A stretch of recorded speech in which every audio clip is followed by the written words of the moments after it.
Okay,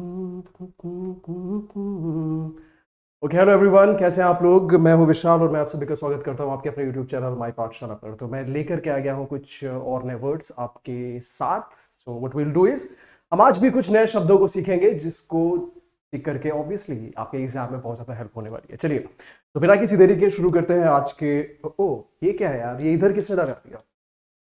चलो इसको मैं इधर कर देता हूँ, है ना। टेंशन नहीं लेनी है लाइफ में।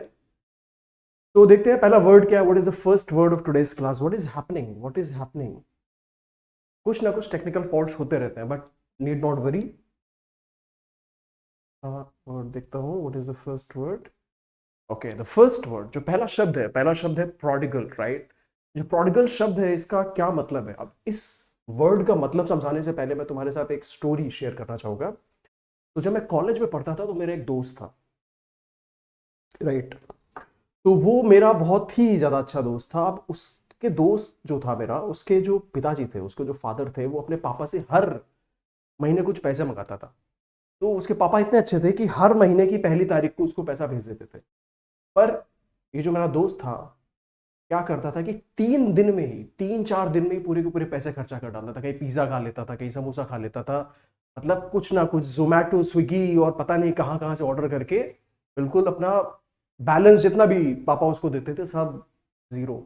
फिर बड़ी चालाकी से मेरे से बोलता था, चलो यार विशाल, चलो चाय पीने चलते हैं। और जब चाय पीने चलते थे, उसके साथ जाते थे, तो कभी भी उसकी जेब से पैसे नहीं निकलते। तो ये स्टोरी मैंने आपको क्यों बताई। ये स्टोरी मैंने बताई क्योंकि जो मेरे दोस्त की आदत थी वो थी फिजूल खर्ची करने की। अरे भाई, आपके पापा ने पैसे आपको दिए हैं, तुमको बड़ी मुश्किल से तुम्हारे पापा पैसे कमा करके दे रहे हो, तुम क्या कर रहे हो, उन पैसे को यूज लेसली, मतलब कहीं पे भी पैसे खर्च कर दे रहे हो, राइट। तो वो चीज अच्छी नहीं है। That is not a good thing कि आपके पिताजी आपको पैसे दे रहे हैं और आपने वो पैसे कहीं ना कहीं बिल्कुल दान कर दिए, उड़ा दिया। दान ही करना समझ लो यार, you are not using that money usefully ना। तो प्रोडिगल जो शब्द है उसका मतलब होता है एक ऐसा इंसान जो बहुत ज्यादा खर्चीला हो, बहुत ज्यादा पैसे उड़ा देता हो। तो ऐसे इंसान को बोला जाता है प्रोडिगल। अच्छा, आपने वर्ड, जब आप प्रोडिगल देख रहे हो, when you are looking at this word prodigal, तो यहां पर एक और वर्ड आता है विच इज प्रोडिजी। एक और वर्ड आता है विच इज प्रोडिजी। और मैं ये चाहूंगा कि आप इस वर्ड को भी नोट डाउन कर लें, क्योंकि बहुत से बच्चों को कंफ्यूजन होती है प्रोडिगल और प्रोडिजी वर्ड में। तो आप बोलोगे सर ये प्रोडिजी वर्ड जो है, राइट, ये जो प्रोडिजी वर्ड है इसका क्या मतलब होता है। प्रोडिजी का मतलब होता है बहुत ज्यादा प्रतिभावान। सर कैसा प्रतिभावान, मैं समझाता हूं, राइट। कम उम्र में ही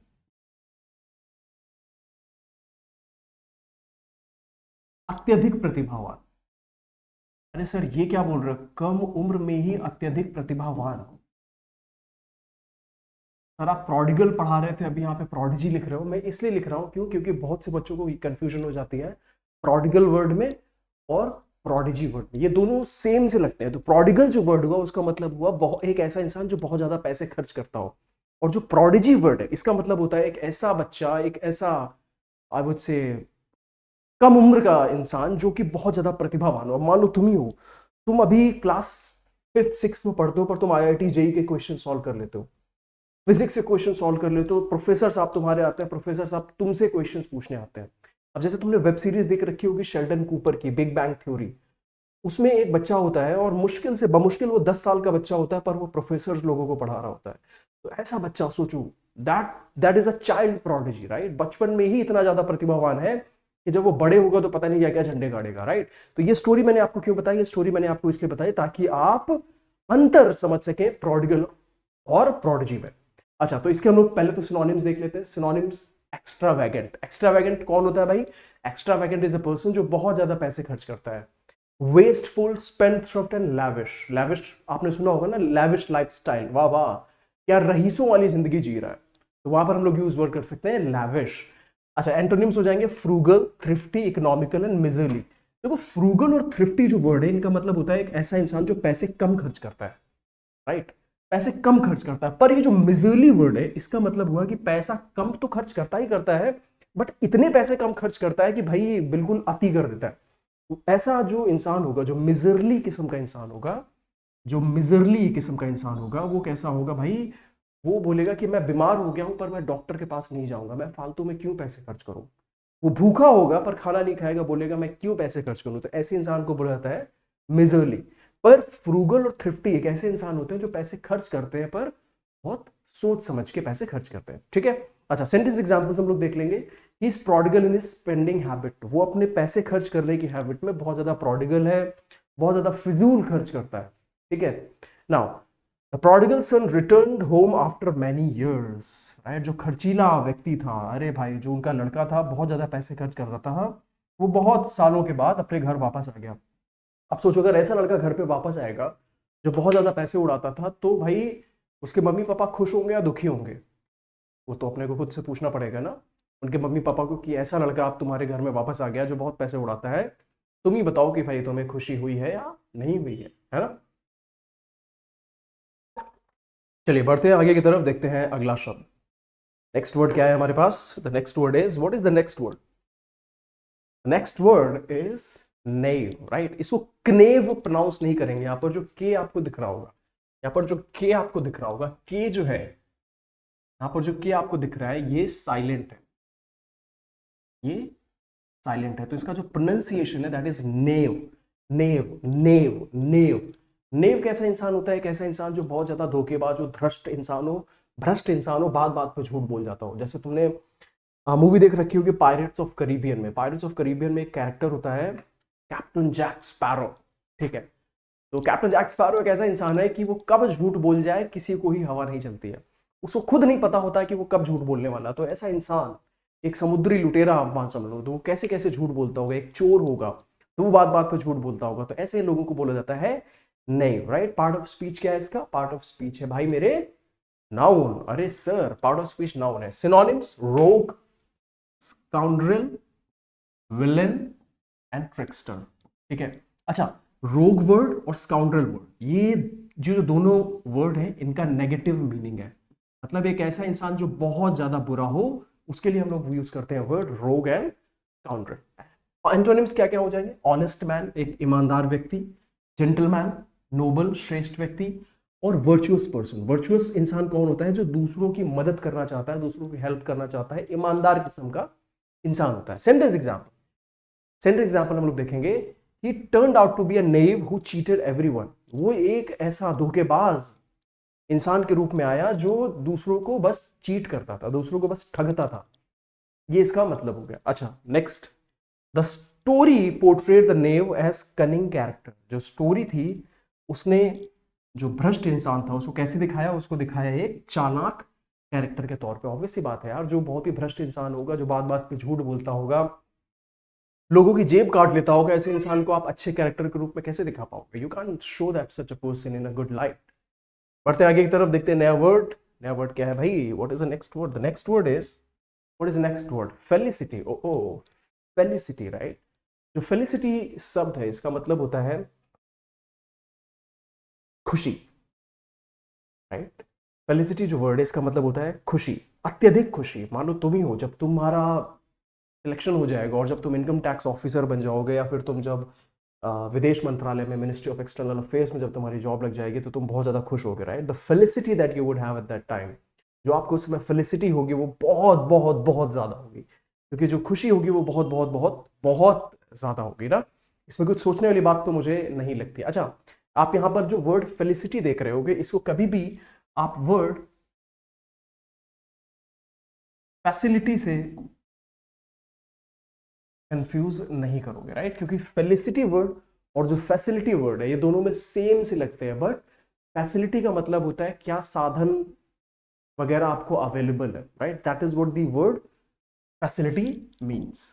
फैसिलिटी वर्ड का मतलब क्या हो गया? जो साधन वगैरह आपको उपलब्ध होंगे वहां के लिए हम लोग वर्ड यूज करते हैं फैसिलिटी। बट जो फेलिसिटी वर्ड हुआ, फेलिसिटी वर्ड का मतलब होता है अत्यधिक खुशी।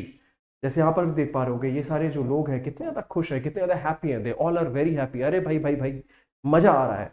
तो ऐसे कंडीशन में लोग यूज करेंगे द वर्ड फेलिसिटी। इसके हम लोग सिनोनिम्स देखेंगे। Synonyms are happiness, bliss, Joy and delight.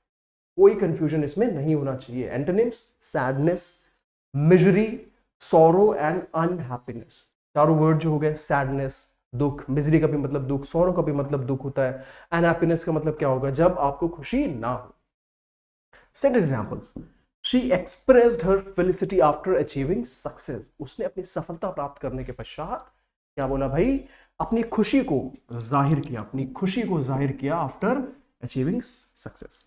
अच्छा next, marriage brought great felicity to his life, जो शादी थी उसने उसके जीवन में बहुत ज्यादा खुशी, अरे क्या पूरा पढ़ लेना दो, तुरंत मत सोचा करो सर क्या बोल रहे हो। जो शादी थी, जो मैरिज थी, brought great felicity to his life, जो शादी थी वो उसके जीवन में बहुत ज्यादा खुशियां लेकर के आई। अब तुम बोलोगे सर शादी से खुशियां ये कैसे पॉसिबल है, शादी से तो ज्यादातर लोग दुखी होते हैं। भाई मैं इस पर कुछ ज्यादा डिस्कशन नहीं करूंगा वरना तुम मेरे को गलत ले लोगे, so I won't say anything on it.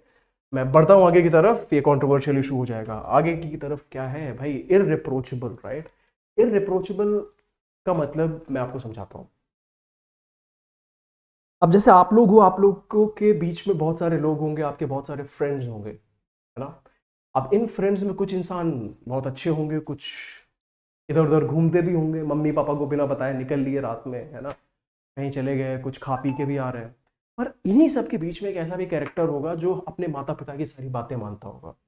एक ऐसा इंसान होगा जो अपने टीचर्स की सारी बातें मानता होगा। एक ऐसा इंसान होगा जो अपने घर के भाई बहन, अपने बड़े भाई, अपनी बड़ी बहन की सारी बातें मानता होगा। मतलब उसके अंदर कोई बुराई ही नहीं होगी, उसके अंदर कोई कमियां ही नहीं होगी। तो ऐसे इंसान को बोला जाता है इररिप्रोचेबल। एक ऐसा इंसान जिसके अंदर आप कोई भी कमियां ना निकाल पाओ। Such a person is known as an irreproachable person, जिसकी आलोचना न की जा सके, राइट, जिसकी आलोचना न की जा सके। Part of speech is adjective, English meaning is beyond criticism, faultless and morally perfect.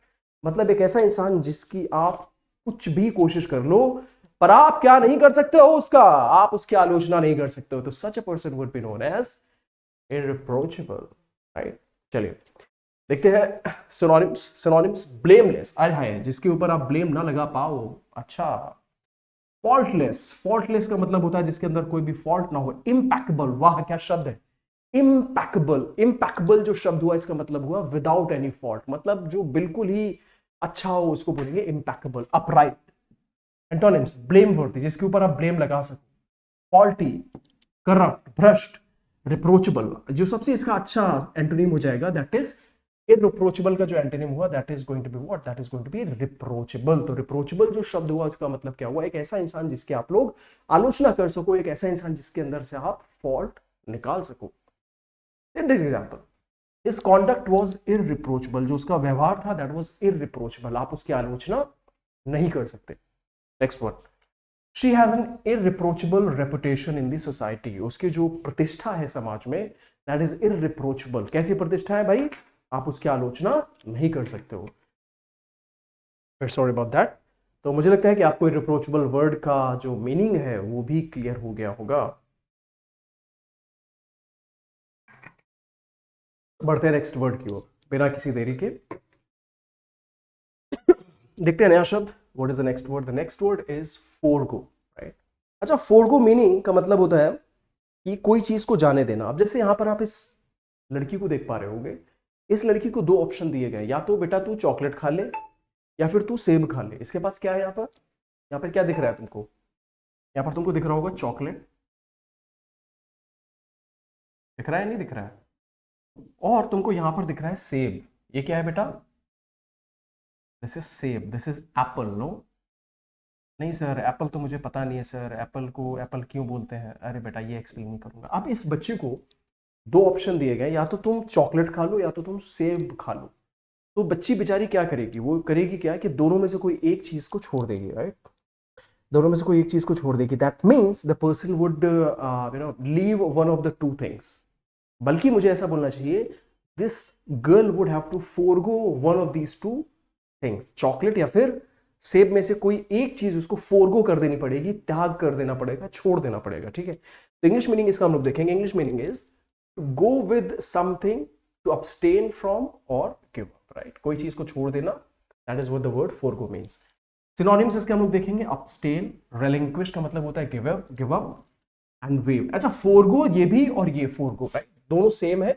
तो इसमें ये मत बोलना सर यहाँ पे ई कैसे निकाल लिया, कभी कभी ये भी यूज हो जाता है, ये भी यूज हो जाता है, तो इसमें बहुत ज्यादा कंफ्यूजन नहीं करना है। एंटोनिम्स देखेंगे हम लोग। एक्सेप्ट, स्वीकार करना, रिटेन मतलब बना के रखना, इंडल्ज एंड कीप, इनका मतलब क्या होता है, इंडल्ज का मतलब होता है कोई चीज को अपने भोग में लाना, ठीक है, और जो कीप का मतलब होता है रखना। तो फोरगो, फोरगो मतलब आपने त्याग दिया, कीप का मतलब आपने वो चीज रख ली। He decided to forego the luxury to save money. उसने क्या किया, उसने लग्जरी को छोड़ दिया, क्यों भाई, पैसे बचाने के लिए। मान लो तुम ही हो, अगर तुमको अलग अलग जगहों पे, अच्छी जगहों पे घूमना पसंद है, खाना पसंद है, बट पैसे का क्रंच चल रहा है, तो भाई मेरे ऐसे कंडीशन तुम क्या करोगे, तुम यही करोगे ना कि भाड़ में जाए ये सब चीजें, मैं पैसे बचा लेता हूँ, है ना, राइट। तो you have to forgo of the luxury. She chose to forgo her vacation for the work. उसने अपने वेकेशन को छोड़ दिया, क्यों भाई, काम के लिए। ठीक है, बढ़ते हैं आगे की तरफ, देखते हैं नया वर्ड। नया वर्ड क्या है, राउट, राइट। राउट का मतलब होता है पूर्ण पराजय, मतलब ऐसी पराजय कि बिल्कुल धाए धाए कर दो। अब जैसे तुम ही हो, इन दोनों की बॉक्सिंग देख रहे हो और इसने इसको इतनी तेज से जुम जुम जुम मुक्का मारा, इतनी तेज से मुक्का मारा कि भाई वो तो बिल्कुल गिर गया, धड़ाम से हो गया। मतलब उसके अब विजय होने की कोई भी संभावना नहीं बचती है, राइट। तो पार्ट ऑफ स्पीच इसका क्या है, ये कैसे यूज किया जा सकता है, this can be used as noun और वर्ब। इसको नाउन और वर्ब की तरीके से हम लोग यूज कर सकते हैं। English meaning decisive defeat, to defeat completely, right. मतलब ऐसे हराना, मतलब हराना तो एक अलग चीज हुई। ड्राउट का मतलब होता है ऐसे हराना, बिल्कुल धुआं धुआं कर देना, इस टाइप का हराना। That is what the word rout means. Synonyms देखेंगे, defeat, overthrow, crush and vanquish. Vanquish बहुत इंपॉर्टेंट वर्ड है, इसको आप जरूर नोट कर लीजिएगा, राइट। आगे बढ़ते हैं, विक्ट्री, विजय, ट्रायम्फ, विन एंड सक्सेस। मुझे नहीं लगता है I have to explain the word triumph and success, right. Sentence example, the army suffered, sorry, the army suffered a complete rout in the battle. जो सेना थी वो क्या हुआ भाई, सेना ने क्या किया, बैटल के दौरान, युद्ध के दौरान पूरी तरीके से हार गई। The team routed their opponents easily. जो टीम थी उसने अपने ओपोनेंट्स को, जो विरोधी में थे, विरोध में थे, उनको पूर्णतया हरा दिया।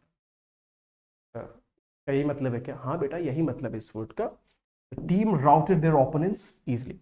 चलिए बढ़ते हैं आगे की तरफ, देखते हैं next word. What is the next word, the next next next next next next oh oh oh oh oh oh simile, simile, simile. Simile word का क्या मतलब होता है भाई, तुमने बहुत सारे अलंकार पढ़े होंगे, तो जो सिमली वर्ड है इसका मतलब होता है उपमा अलंकार। कैसी सर उपमा, अब जैसे तुम हो, अगर तुम बहुत भागते दौड़ते हो, बहुत तेजी से भागते दौड़ते हो, और तुम्हारी माँ बोलती है यार ये तो चीते की तरह दौड़ता है, तो यहाँ पे क्या किया जा रहा है, यहाँ पे कंपैरिजन किया जा रहा है, that you run as fast as a tiger, है ना। आपकी माँ बोलती है कि यार नहीं, मेरा जो बच्चा है चीते की तरह तेज दौड़ता है। या फिर तुम बहुत ही ज्यादा ब्रेव हो, you are a very brave person, right. तो आपकी माँ बोलती है कि जो मेरा बेटा है वो शेर की तरह बहादुर है। तो यहां पर जब आप सेंटेंस पढ़ रहे हो तो आपकी कंपैरिजन की गई है, कही गई है शेर के साथ में। आप कैसे बहादुर, आप शेर की तरीके बहादुर। तो जो सेंटेंस है, इस सेंटेंस में आपकी जो उपमा दी जा रही है, you are being compared with lion, आपको शेर के साथ कंपैरिजन किया जा रहा है। तो ये जो पूरा थिंग है, that is known as Simli. इसको क्या बोलते हैं बेटा, इसको बोलते हैं सिमली, उपमा अलंकार। सिनोनिम्स देखेंगे हम लोग, comparison, analogy, figurative expression and resemblance. Resemblance का मतलब होता है समानता।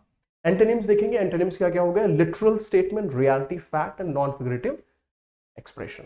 For example, he is as brave as lion is a simile. ये मैंने आपको बहुत अच्छे से समझा दिया है। She sang like a nightingale, उसने नाइटिंगेल की तरह गाना गाया। मतलब वो नाइटिंगेल है या नहीं है वो तो एक अलग बात होगी, बट उसकी तुलना किससे की जा रही है, उसकी तुलना की जा रही है नाइटिंगेल से। अब जैसे आप यहां पर भी देख सकते हो, ये शेर है, ये क्या है भाई, दिस शेर। और ये कौन है, ये कोई वॉरियर है। What is it, this is a warrior. अब इस वॉरियर की आप तुलना किससे करोगे, इस वॉरियर की तुलना करोगे आप इस शेर से। ठीक है, बढ़ते हैं आगे की तरफ। तो ये हो जाएगा अपना क्या, ये हो जाएगा अपना, और कोई वर्ड है क्या हिस्ट्रॉनिक के अलावा, ओ बहुत सारे वर्ड है यार अभी तो। हिस्ट्रियोनिक, अभी इस हिस्ट्रॉनिक का मतलब क्या हुआ, अजीबो गरीब, मतलब हाय तौबा करने। अब जैसे आप इसको देख रहे हो, ठीक है, अब इसका ब्रेकअप हो गया, मान लो इसका ब्रेकअप हो गया और इसकी जो लवर है वो इसको छोड़ के जा रही है, पर इसने ऐसी नौटंकी करनी चालू की कि बोल रहा है मैं तुम्हारे बिना नहीं जी पाऊंगा, मेरे जीवन का क्या होगा, मैं तो परेशान हो जाऊंगा, ये वो, हाय दैया क्या नौटंकी इसने बिल्कुल शुरू करके रखी हुई है। तो इसमें जो इसकी लवर होगी बोलेगी भाई ये नौटंकी किसको कर रहा है तू, नौटंकी मत कर मेरे सामने, जाना है चला जा। तो ये जो इसको देखो कैसे कैसे हरकतें कर रहा है, तो ऐसी जो अत्यधिक नाटकीय, अभिनयपूर्ण, दिखावटी चीजें होती हैं उसको बोला जाता है हिस्ट्रियोनिक। अच्छा, मैंने अच्छा पार्ट ऑफ स्पीच क्या है, इसको कैसे यूज कर सकते हो, इसको हम लोग यूज कर सकते हैं एज एन एडजेक्टिव। सिनोनिम्स देखेंगे हम लोग, ड्रामेटिक, थिएट्रिकल, एग्जैजरेटेड। जो एग्जैजरेटेड वर्ड है इसका मतलब होता है कोई चीज को बहुत ज्यादा बढ़ा चढ़ा करके दिखाना। Melodramatic, right, dramatic and melodramatic मतलब अत्यधिक ड्रामा, बहुत फालतू की बकवास, that is what the word melodramatic means. काम, सबड्यूड, ये जो काम हो गया सबड्यूड हो गया, नेचुरल एंड अनइमोशनल, ये क्या हो गए भाई इसके, ये हो गए antonyms. These all are antonyms, ठीक है। अच्छा, sentence examples, his histrionic reaction surprised everybody. उसकी जो अजीबोगरीब व्यवहार था उसने सबको आश्चर्यचकित करके रख दिया। Next one, she made a histrionic display of her emotions. उसने अपने इमोशंस का अभिनयपूर्ण तरीके से, no, she presented herself in such a way कि भाई देख के इंसान बोल रहा क्या नौटंकी फैला रखी है इसने, इसको निकालो यार। चलो, तो ये मुझे लगता है मैंने एक्सप्लेन कर दिया, आगे बढ़ते। एंड्रोजनिस्ट, एंड्रोजनिस्ट कुछ होते हैं इंसान, देखो कुछ इंसान मेल होते हैं, कुछ इंसान फीमेल होते हैं, कुछ इंसान मेल होते हैं, कुछ इंसान फीमेल होते हैं, और कुछ, मैं कुछ कंट्रोवर्शियल नहीं बोलूंगा, ठीक है, आई वोंट से एनीथिंग कंट्रोवर्शियल, वरना फिर तुम बोलोगे कि यार विशाल सर तो ऐसा ऐसा बोल रहे थे। तो जो एंड्रोजनिस्ट वर्ड होता है इसका मतलब होता है एक ऐसा इंसान जिसके अंदर मेल और फीमेल दोनों की क्वालिटीज हो, राइट, जिसको देख करके आप बोलते हो कि नहीं यार ये तो बिल्कुल लड़का लड़की, लड़का है कि लड़की है मेरे को समझ ही नहीं आ रहा है, ऐसे इंसान को बोला जाता है एंड्रोजनिस्ट, ठीक है।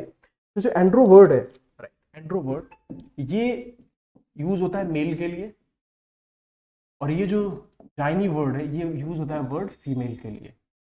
इसके लिए यूज होता है word, this is used for female. तो मेल और फीमेल अगर दोनों को मिला दो तो वर्ड बन जाता है एंड्रोजनिस्ट, एक ऐसा इंसान जिसके अंदर मेल और फीमेल दोनों की क्वालिटीज होंगी। Synonyms, androgynous person, hermaphrodite and bisexual person.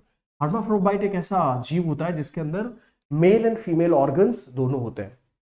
अच्छा, antonyms, masculine, feminine, gender specific and one sided. Send example, the model had an androgynous appearance। जो मॉडल था उसके पास एक ऐसा अपीयरेंस था जिसको देख करके समझ ही नहीं आ रहा था कि वो मेल है और फीमेल है। अब जैसे तुमने भी देखा होगा हमारी बॉलीवुड इंडस्ट्री में एक बहुत ही फेमस डायरेक्टर है, तो जब वो चलते हैं तो ऐसा लगता है कि ये, अब तुम खुद समझदार हो, ठीक है। Fashion often celebrates the androgynous look. चलिए आप अपने आप से समझ लीजिएगा नेक्स्ट वर्ड क्या है हमारा, अगला शब्द। अगला शब्द है हिंटलैंड, ठीक है। जो हिंटरलैंड वर्ड है इसका क्या मीनिंग हुआ, हिंटरलैंड मीन्स अ प्लेस जो कि आपके शहर से बहुत ज्यादा दूर हो। अब जैसे तुम हो, तुम कोई सिटी में रहते हो और तुमने निकाली अपनी बाइक और तुम उठा के चले गए कोई बिल्कुल दूर दराज के गांव में, जहां पर ना तो पानी, अपने पानी तो होगा यार, बिना पानी के जिंदा कैसे रहोगे, ना वहां तो बिजली है, ना तो वहां पे इंटरनेट है, ना तो वहां पे बर्गर मिलता है, ना तो वहां पे कोल्ड ड्रिंक मिलती है, कुछ भी नहीं मिलता, तो हो गए परेशान, राइट। तो एक ऐसी जगह जहां पर ऑल द मॉडर्न थिंग्स, जितनी भी आधुनिक चीजें वो अवेलेबल नहीं है, उसको क्या बोलते हैं अपन, उसको बोलते हैं उसको बोलते हैं अपन हिंटलैंड। ऐसे एरिया को बोलते हैं हिंटलैंड। तो हिंटलैंड का मतलब हुआ एक पिछड़ा क्षेत्र या दूरस्थ आंतरिक इलाका। इंग्लिश मीनिंग देखेंगे हम लोग, द रिमोट और less developed in land and away from a city. जैसे आप इसी को देख लो, दूर दूर तक आपको सिर्फ पहाड़ियां दिख रही है यहाँ पर, पहाड़ दिख रहे हैं और मैदान दिख रहा है, बट आपको ना तो घर दिख रहे हैं, ना तो आपको दुकानें दिख रही हैं, ना तो आपको अस्पताल दिख रहे हैं, कुछ भी नहीं दिख रहा है, बिल्डिंग्स नहीं दिख रही हैं। तो अपन क्या बोलेंगे, such a place is an hinterland. Synonyms, interior, back country, outback and remote area. These all are the synonyms to the word hinterland. Antonyms क्या हो जाएंगे, city, metropolis, urban area and coast. So these all would become the synonym to the word, sorry, antonym to the word hinterland. Sentence example, the project aims to develop the hinterland regions. जो project है वो आंतरिक क्षेत्रों का विकास करने में ध्यान देता है। अच्छा, next one, many people migrated from the hinterland to the city. जो बहुत से लोग थे वो हिंटरलैंड से, जो पिछड़े क्षेत्र से, वहां से वो लोग शहर की तरफ पलायन करके। ऑब्वियस सी बात है, अगर आप जॉब वगैरह की तलाश में हो, एजुकेशन वगैरह की तलाश में, then what you do is you move away from the hinterland and then you move to the city.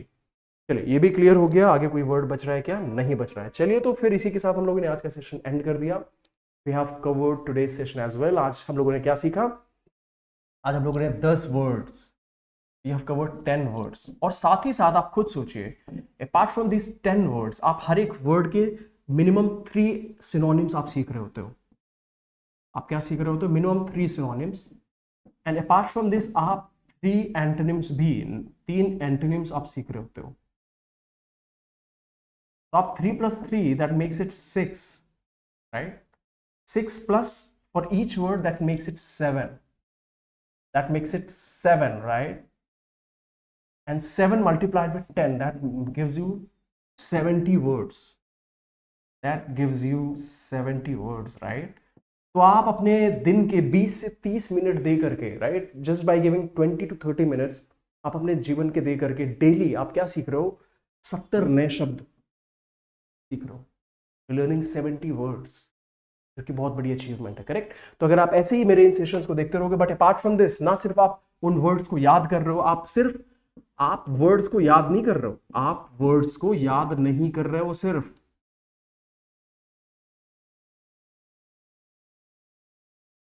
आप क्या कर रहे हो? आप वर्ड्स की फीलिंग को ले रहे हो, राइट? आप क्या कर रहे हो? आप सिर्फ वर्ड्स को याद नहीं कर रहे हो, आप वर्ड की फीलिंग्स को समझ रहे हो। आप वर्ड्स की फीलिंग को भी समझ रहे हो। रटना तो एक अलग चीज हो गई, आप वर्ड की फीलिंग को समझ रहे हो। समझ रहे हो मेरे भाई? और ये तुम फीलिंग्स कैसे ले रहे हो? ये तुम फीलिंग्स ले रहे हो, कैसे ले रहे हो आप? ये फीलिंग आप ले रहे हो पिक्चर के माध्यम से, जो मैं पिक्चर आपके सामने रखता हूं, using picture. And apart from this, जो मैं आपके सामने सेंटेंस एग्जांपल्स लेकर के आ रहा हूं,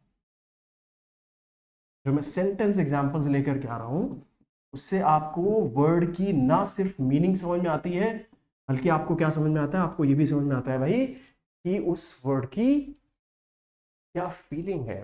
that is what we are doing, right? तो अगर आप एक मिनट में ना सिर्फ उन वर्ड्स को सीख रहे हो, बल्कि 70 नए शब्दों को सीख रहे हो, सोचो आप आधे घंटे में 70 नए वर्ड सीख रहे हो, तो that session is going to be very very useful for you, right? तो मुझे लगता है कि इसी तरीके से आप लोग इन सेशंस को कंटिन्यू करोगे और नए नए वर्ड्स को सीखते रहोगे। तो that is all guys, with this I would like to end today's session. मिलते हैं नए सेशन में इसी ऊर्जा के साथ, इसी एनर्जी के साथ। Till then, take care, bye bye and stay happy.